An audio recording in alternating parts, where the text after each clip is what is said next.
Welcome to exam study. This is Shivam Gupta. इस video में हम डिस्कस करेंगे सीटेट एग्जाम के लिए पर्यावरण विषय का महत्वपूर्ण आज का जो टॉपिक है एनसीईआरटी चमकते सितारे और महत्वपूर्ण तत्व, यानी कि ये एनसीईआरटी में पूछा जाता है एनसीईआरटी के तहत सीटेट में कि ऐसे लोगों का नाम जिन्होंने बहुत सारी जो व्यवस्थाएं उनको ना मिलने पर भी उन्होंने क्या है देश में जो अपना नाम रोशन किया, जिसमें आपको उसमें अधिकतर क्या है सभी लड़कियों के नाम बताने हैं, यानी कि महिला वर्ग के सारे जो क्वेश्चन इसमें पूछे जाते हैं। जैसा कि आपने पढ़ा होगा क्या है कर्णम मल्लेश्वरी का पूछा जाता है, उसके अलावा सुनीता विलियम, ऐसे बहुत सारे नाम हैं जो आज हम पढ़ने वाले हैं। चलिए स्टार्ट करते हैं। अब हम बात करने वाले हैं चमकता सितारा यानी गर्ल स्टार।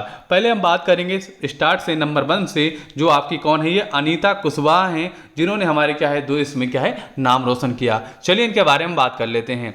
मैं मुजफ्फरपुर जिले के बोचा गांव में रहती हूं, जो कहां पर है, बिहार में है। कौन सा गांव है भैया, बोचा गांव है। कहां पर है, मुजफ्फरपुर में है। यानी कि याद रखिए क्वेश्चन पूछा जाता है कि अनीता कुशवाहा कहां की रहने वाली थी, कौन सा गांव था, ऐसे क्वेश्चन आ जाते हैं आपके सीटेट में। चलिए, मेरे घर में माँ और पिताजी क्या है छोटे 2 भाई हैं। चलेंगे नेक्स्ट पर। अगर हम बात करते हैं बिहार के बारे में, अगर बात करेंगे तो बिहार आपका किधर साइड, इधर साइड आपका जो यूपी के बगल में जो आपका है, इधर साइड जो आपका है बिहार लगा है ना। चलेंगे नेक्स्ट पर। मैं कॉलेज में पढ़ती हूँ और स्कूल के बच्चों को पढ़ाती हूँ, है ना। कहाँ पढ़ती हूँ, मैं कॉलेज में पढ़ती हूँ और स्कूल के बच्चे को पढ़ाती हूँ। मैं मधुमक्खी पालन का काम करती हूँ, यानी कि इन्होंने अपनी पढ़ाई के साथ साथ क्या किया, मधुमक्खी पालन का भी काम शुरू कर दिया। उसके साथ साथ क्या है स्कूल के बच्चों को भी पढ़ाती थी। देख सकते हैं ये अपने कॉलेज में पढ़ रहे हैं, स्कूल के बच्चों को भी पढ़ा रहे हैं। इन्होंने भैया मधुमक्खी पालन का भी काम स्टार्ट कर दिया है, जैसा कि इसमें आप देख सकते हैं। चलिए आगे देख लेते हैं। अनीता होलसेलर बनना चाहती है। क्या अनीता जो है होलसेलर बनना चाहती है, जिससे वह मधुमक्खी पालन वालों को शहद की सही कीमत दिलाने में मदद कर सकें। यानी कि अनीता जो जिस क्षेत्र से आती हैं, क्या वहां था क्या था कि सिस्टम था शहद बहुत महंगा मिल रहा था, तो उन्होंने क्या किया कि ये काम हम खुद स्टार्ट करते हैं। तो उन्होंने काम करना स्टार्ट किया किसका, मधुमक्खी पालन का, और होलसेल बनना चाहती थी। यानी कि अनीता जो है होलसेल बनना चाहती, जिससे क्या है उनके क्षेत्र में, उनके एरिया में जो है मधुमक्खी के जो रस के जो क्या है एक तरीके से शहद के जो दाम बढ़ रखे हैं उनको वो क्या है कम करना चाहती थी, इसलिए इन्होंने सब कुछ स्टार्ट किया। उसके साथ साथ क्या है कॉलेज में पढ़ती थी और उसके साथ साथ बच्चों को भी पढ़ाती थी। चलेंगे नेक्स्ट पर। अब हम बात करने वाले हैं सूरमणि के बारे में, है ना। इनका नाम क्या है, सूरमणि। चलिए इनके बारे में हम बात कर लेते हैं। इस लड़की की जिंदगी स्कूल जाकर बदल गई, है ना। इनके बारे में अगर हम बात करेंगे, इनकी जो जिंदगी है स्कूल में जाकर बदल गई। सूरमणि के पिता छोटी सी खेती थी, है ना। सूरमणि की अगर पिता की बात करें, इनकी क्या है छोटी सी खेती थी। बहुत सारे छोटे से किसान बोल सकते हैं, यानी कि इनका एक तरीके से बोल सकते हैं ठीक तरीके से जीवन यापन भी नहीं हो पा रहा था। उनका पूरा परिवार पास वाले जंगल से जड़ी बूटी इकट्ठी करके बाजार में बेचता था। क्या करते थे भैया, पास में जंगल था, जंगल से क्या करते थे इनके पिताजी जो हैं जड़ी बूटी को इकट्ठा करके बाजार में बेच देते थे, जिससे क्या है अपना पालन पोषण ये लोग कर रहे थे। चलेंगे नेक्स्ट पर। उसकी माँ बांस से टोकरी बुनकर और गिरे हुए पत्तों से पत्तल बनाकर बेचती थी। अगर इनकी माँ की बात करेंगे तो क्या है, इनकी माँ जो है बांस की क्या है बांस की टोकरी बुनकर और गिरे हुए पत्तों से पत्तल बनाकर बेचती थी, जैसा कि आप देख सकते हैं इसमें दिखाया गया है। बिशनपुर गांव घने जंगल में है, जहां एक स्कूल था। सूरमणि इस स्कूल में पढ़ी, बाद में उसने कॉलेज में बीए किया, है ना। इनके पिता बहुत गरीब थे, तो कुछ लोगों ने इनको समझाया कि भैया जो स्कूल है ना, जैसे कि आपने पता है कि भारत सरकार द्वारा 6 से 14 वर्ष यानी कि 1 से 8 तक की शिक्षा जो है मुफ्त दी जाएगी, खाना भी दिया जाता है, उसके साथ साथ है ना वजीफा वगैरह स्कॉलरशिप भी दिए जाते हैं। इनके पिताजी को समझाया गया, तो उन्होंने क्या किया अपनी बेटी को स्कूल भेजना स्टार्ट कर दिया, है ना। जिससे क्या है उनकी 8 तक की पढ़ाई स्टार्ट हो गई, पूरी हो गई। इसके बाद उन्होंने मैट्रिक वैट्रिक सब करने के बाद क्या है बीए की परीक्षा भी कंप्लीट की। ठीक है, आगे चलते हैं।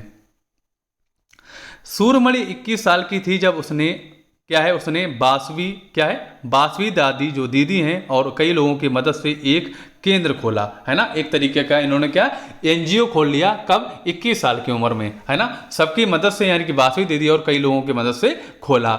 उसने इस जगह का नाम क्या रखा, तोरांग रखा। इस जगह का नाम क्या रखा, तोरांग रखा, जहां पर क्या इन्होंने एक तरीके का केंद्र खोला और एक तरीके से बोल सकते हैं एनजीओ टाइप का खोला। कुड़क भाषा में तोरांग का मतलब क्या होता है, जंगल, है ना। जंगल के लिए इन्होंने खोला था ये केंद्र, क्योंकि जंगल के बारे में अच्छी जानकारी देना, यानी जंगल को कैसे सुरक्षित रख सकते हैं, बहुत सारी जानकारियों के लिए, बहुत सारी एक तरीके से विकास के लिए इन्होंने क्या है अपना केंद्र खोला था। आगे हम चलते हैं, जैसा कि आप देख सकते हैं ये हैं, इनके साथ बच्चे हैं। चलेंगे नेक्स्ट बात।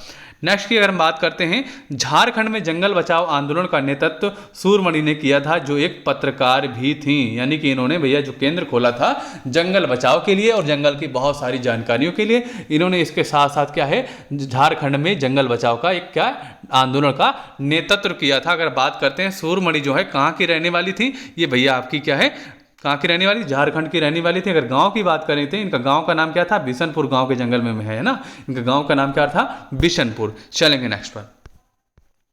नेक्स्ट क्या है, जंगल के बारे में हम देख लेते हैं। जंगल अधिकार कानून के बारे में अगर पूछा जाए तो इसके बारे में हम देख लेते हैं कि ये कानून आदिवासियों को जंगल पर उनका हक दिलाता है। जो लोग कम से कम 25 साल से जंगल में रहे हैं उनका वह जंगल और वहाँ पैदा होने वाली चीज़ों पर हक है, उन्हें जंगल से हटाया न जाए। जंगल बचाने का काम भी उनकी ग्राम सभा करेगी। ऐसा क्या है हमारा जंगल अधिकार कानून जो 2007 ये कहता है। इसके बारे में आप इंग्लिश में यहाँ पर देख सकते हैं। चलेंगे साथियों नेक्स्ट पर। अगर चैनल को सब्सक्राइब नहीं किया सब्सक्राइब कर लें और वीडियो को अवश्य लाइक करें, कमेंट्स करके भी जरूर बताएं कि आपको वीडियो हमारा कैसा लग रहा है ना। चलेंगे नेक्स्ट पर देख लेते हैं। अब हम बात करने वाले हैं सुनीता विलियम्स के बारे में। जैसा कि आपने बहुत सारी किताबों में लिखा होगा, बहुत सारे पुस्तकों में देखा होगा सुनीता विलियम्स के बारे में, जो भारत की क्या है एक अंतरिक्ष यात्री थी, जो तो गई थी नासा की तरफ से, लेकिन ये भारतीय मूल की थी। चलिए इनके बारे में हम पढ़ लेते हैं। बचपन में उनकी खेलकूद में रुचि थी, खासकर तैराकी, लेकिन बन गई हेलीकॉप्टर पायलट। देख सकते हैं पहले क्या ये थी, तैराकी थी, लेकिन बन क्या गई, हेलीकॉप्टर पायलट बन गई। सुनीता विलियम्स 6 महीने से ज़्यादा अंतरिक्ष में रही, यानी कि जो है बहुत सारे ज़्यादा समय तक यह अंतरिक्ष में रही। कौन, सुनीता विलियम्स। अंतरिक्ष में सबसे अधिक समय तक रहने वाली महिला सुनीता जो विलियम्स हैं। अगर महिलाओं की बात करें, विश्व में अगर महिलाओं की बात की जाए, सबसे ज़्यादा अधिक समय तक जो रुकी हैं वो भारतीय मूल की जो है, अब अमेरिका में रहती थी उस टाइम। अंतरिक्ष यान से सुनीता विलियम्स अंतरिक्ष में गई, जहां से पृथ्वी बहुत ही अद्भुत हुआ सुंदर दिखाई दिखती है ना। इनके बारे में अगर हम बात करेंगे, अंतरिक्ष यान से सुनीता विलियम्स अंतरिक्ष में गई, जहां से पृथ्वी है बहुत अद्भुत हुआ सुंदर दिखाई पड़ती है। अगर अंतरिक्ष से देखेंगे तो हमारी पृथ्वी कैसे नीली दिखाई पड़ती है, क्योंकि हमारी पृथ्वी पर यानी कि बहुत ज़्यादा क्या है, जल के कारण क्या पृथ्वी नीली दिखाई पड़ती है। 20 जुलाई 1969 को नील आर्मस्ट्रांग चांद पर उतरे। वह सुनीता विलियम्स 5 साल की थीं। अगर हम बात करते हैं अमेरिका के जो एक वैज्ञानिक थे नील आर्मस्ट्रांग, जिनका मिशन था 20 जुलाई 1969 को चांद पर पहुंचा, जब ये उतरे थे उस समय की बात अगर करें तो सुनीता विलियम्स की आयु जो है 5 वर्ष की थी। चलते हैं नेक्स्ट पर। बच्चों ने सुनीता से सवाल पूछा कि आप क्या बनना चाहेंगी, तो सुनीता ने कहा शिक्षिका, ताकि बता सकूं कि विज्ञान और गणित जिंदगी से कैसे जुड़ी है ना। जब ये अंतरिक्ष यात्री बन गई, सब कुछ करने के बाद जब बच्चों ने इनसे पूछा कि आप क्या करना चाहेंगी, तो उन्होंने कहा भैया हम शिक्षिका बनना चाहेंगी, बच्चों को बता सकें अच्छी तरीके से कि विज्ञान और गणित का आपकी ज़िंदगी में कैसे जुड़ी है, क्या महत्व है उसका, इसके बारे में उन्होंने बताया है। चलेंगे नेक्स्ट बार। जैसा कि आप अंतरिक्ष में देख सकते हैं इनकी फोटो को, ये अंतरिक्ष यात्रियों के रूप में। चलते हैं नेक्स्ट बार। नेक्स्ट है कि आइजक एसिमोव द्वारा लिखी हुई पुस्तक। किसने लिखी है, पुस्तक लिखी है आइजक एसिमोव द्वारा, और पुस्तक का नाम क्या है, how we found the earth is round, है ना। इसका नाम, पुस्तक का नाम क्या है, how we found the earth is round. ठीक है, में बताया गया है कि सदियों से इंसान ने पृथ्वी के बारे में क्या क्या सोचा। इस पुस्तक में मिल जाएगी जानकारी सारी कि इंसानों ने पृथ्वी के बारे में क्या क्या सोचा। पुस्तक का नाम है क्या है, how we the found the earth is round, और लिखने वाले हैं आइजक एसिमोव द्वारा लिखी गई पुस्तक है। चलते हैं नेक्स्ट पर। अब हम बात करने वाले हैं बछेंद्री पाल के बारे में, है ना। बछेंद्री पाल जो है क्या है, भारतीय महिला थी जो क्या है एवरेस्ट पे सबसे पहले चढ़ने वाली भारतीय महिला थी। कौन, बछेंद्री पाल, भारत की तरफ से फर्स्ट थी। बछेंद्री पाल गढ़वाल के टिकरी गांव की रहने वाली थी। कहाँ की रहने वाली थी? बछेंद्री पाल जो हैं गढ़वाल के टिकरी गांव की रहने वाली हैं। अगर इनके बारे में बात करेंगे तो 1984 में उन्होंने माउंट एवरेस्ट पर चढ़ने हेतु चुना गया था, है ना। 1984 में ये क्या है, माउंट एवरेस्ट चढ़ने के लिए इनको चुना गया था। चलते हैं नेक्स्ट पर। बछेंद्री पाल एवरेस्ट पर चढ़ने वाली प्रथम भारतीय महिला बनी थी, है ना। बछेंद्री पाल जो है, अभी आपको हमने बताया था, भारत की तरफ से पहली महिला थी जो एवरेस्ट पर चढ़ी थी। इनके गुरु ब्रिगेडियर ज्ञान सिंह थे। इनके गुरु की बात करते हैं तो ये हैं ब्रिगेडियर ज्ञान सिंह जो इनके गुरु थे।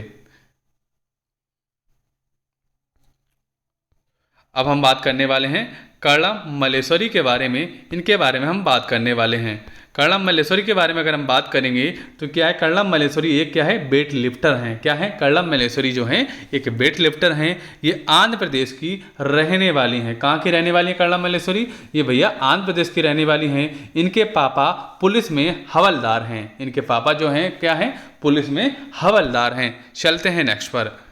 इनके बारे में अगर बात करें तो इनका नाम क्यों फेमस हुआ, क्योंकि इन्होंने 12 वर्ष की आयु में वेट लिफ्टिंग शुरू की।